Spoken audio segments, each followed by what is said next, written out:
کسی کا ظاہر نہ دیکھو انجام دیکھو۔ ایک دن حضرت ابو ہریرہ رضی اللہ عنہ مسجد کے قریب کچھ صحابہ کے ساتھ بیٹھے تھے کہ نبی کریم وہاں سے گزرے۔ اپنے ان پر ایک نظر ڈالی اور آپ کے چہرے کے تاثرات لمحہ بھر کے لیے بدلے۔ پھر اپنے ایک عجیب و غریب بات کہی، تم میں ایک ایسا شخص ہے جس کا دانت جہنم میں احد پہاڑ سے بھی بڑا ہوگا۔ یہ الفاظ سن کر صحابہ کرام سکتے میں آ گئے۔ نبی تو جا چکے تھے لیکن ان کا یہ فرمان ہر دل میں نقش ہو گیا۔ ہر شخص اپنے دل میں سوال کرنے لگا، یہ بدبخت کون ہوگا؟ وقت گزرتا گیا اور برسوں بعد وہ تمام صحابہ ایمان، شہادت اور خیر کے ساتھ دنیا سے رخصت ہو گئے۔ صرف ابو ہریرہ رضی اللہ عنہ اور بنی حنیفہ کے رجال بن انفے باقی رہ گئے۔ رجال بن انفو ایک عابد، زاہد، قاری اور فقیہ کے طور پر جانے جاتے تھے۔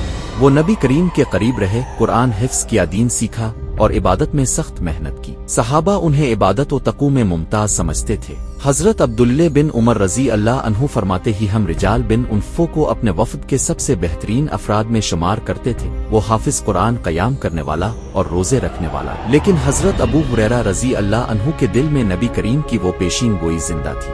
جب بھی وہ رجال بن انفو کو دیکھتے تو سوچنے لگتے، اگر یہ جہنم میں جانے والا نہیں تو پھر میں ہوں۔ یہ خوف ان پر طاری رہتا کیونکہ وہ اور رجال ہی باقی رہ گئے تھے، اور رجال کی ظاہری حالت تو کسی ولی اللہ سے کم نہ۔ بہتان، لالچ اور ایمان کا سودا۔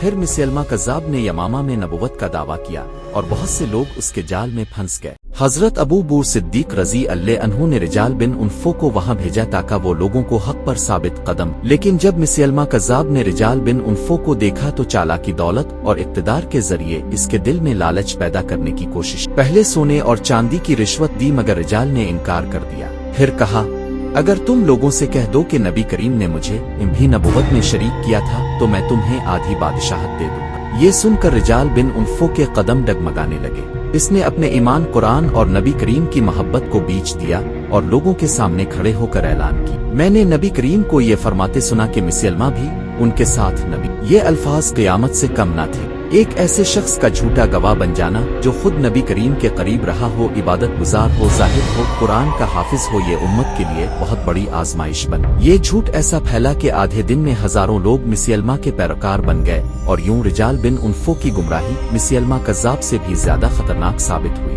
حق ہمیشہ غالب آتا ہے۔ حضرت ابو بکر صدیق رضی اللہ عنہ نے خالد بن ولید رضی اللہ عنہ کی قیادت میں لشکر روانہ کیا۔ یمامہ میں شدید جنگ ہوئی اور مسیلمہ اپنے پیروکاروں سمیت ہلاک کر دیا گیا۔ رجال بن انفو بھی شرک و کفر کی حالت میں مارا گیا۔ جب یہ خبر ابو ہریرہ رضی اللہ عنہ کو پہنچی تو وہ سجدے میں گر کر زار و قطار رونے لگے، مگر یہ شکر اور خوشی کے آنسو تھے کیونکہ نبی کریم کی بات حرف بے حرف پوری ہو چکی۔ وہ جس عذاب سے ڈرتے رہے اللہ نے انہیں اس سے محفوظ رکھا۔